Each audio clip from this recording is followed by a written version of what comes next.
A reading from the Holy Gospel according to Saint John. That is chapter 13, verses 1 to 5. Since it is long, let us hear what the scripture tells us. It was before the feast of the Passover. Jesus realized that his hour had come to pass from this world to the Father. And as he had loved those who were his own in the world, he would love them with a perfect love. They were at supper, and the devil had already put into the mind of Judas, son of Simon Iscariot, to betray Jesus. To betray. Jesus knew that the Father had entrusted all things to him, and as he had come from God, he was going to God. So he got up from table, removed his garment, and taking a towel, wrapped around his waist.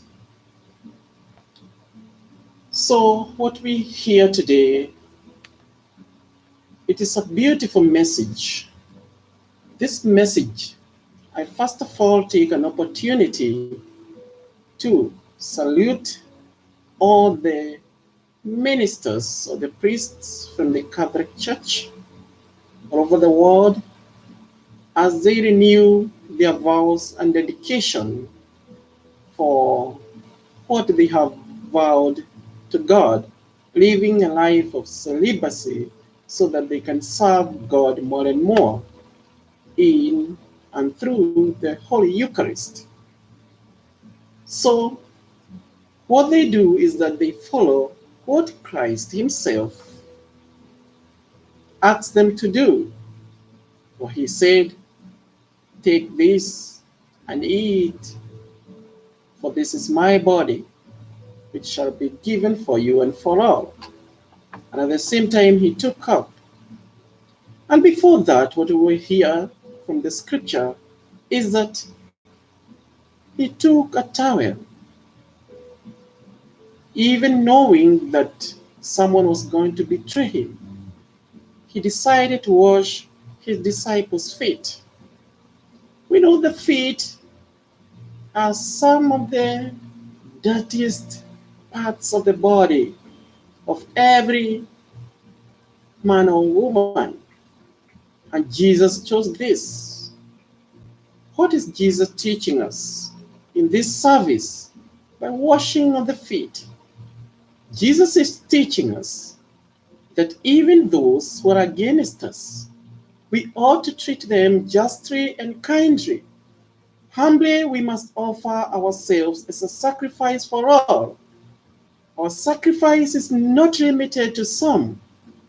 It is so sad that sometimes I do hear that Muslims cannot express their generosity to Christian communities. It is so sad and it vexes me, it upsets me, because the calling of a human being is to attend to his fellow human beings. If animals can take care of themselves, how much for we people, human beings, we supposed to take care of others? As we are persons who can think, we can reason, we have the capability to discern what is good to be done. And following the footsteps of Christ, I and you have been invited today that we wash each other's feet. This is very important.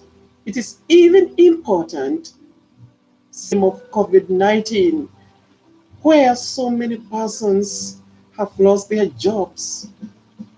And we hear right now it continues because in the United States, they announced today that, and all over the world, actually the deaths is approximately 90,000 people, 90,000 bodies, 90,000 people have died.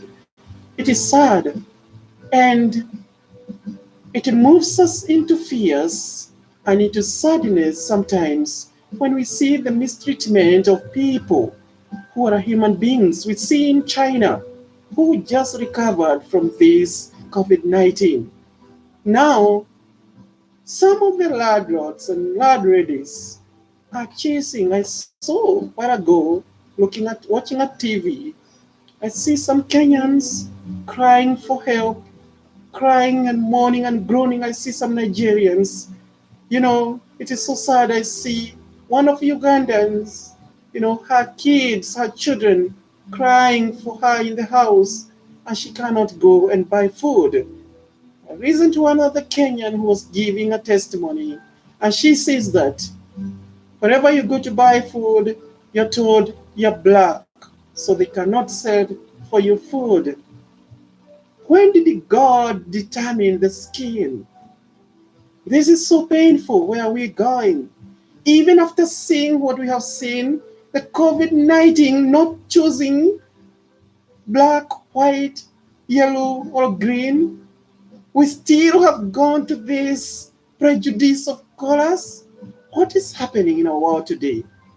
It is a question that I and you need to ask ourselves. Yes, but what the scripture is giving us here, when we have washed each other's feet, there is hope for tomorrow. There is hope for tomorrow. So I and you can create a heaven here on earth. I and you can create a hope for tomorrow.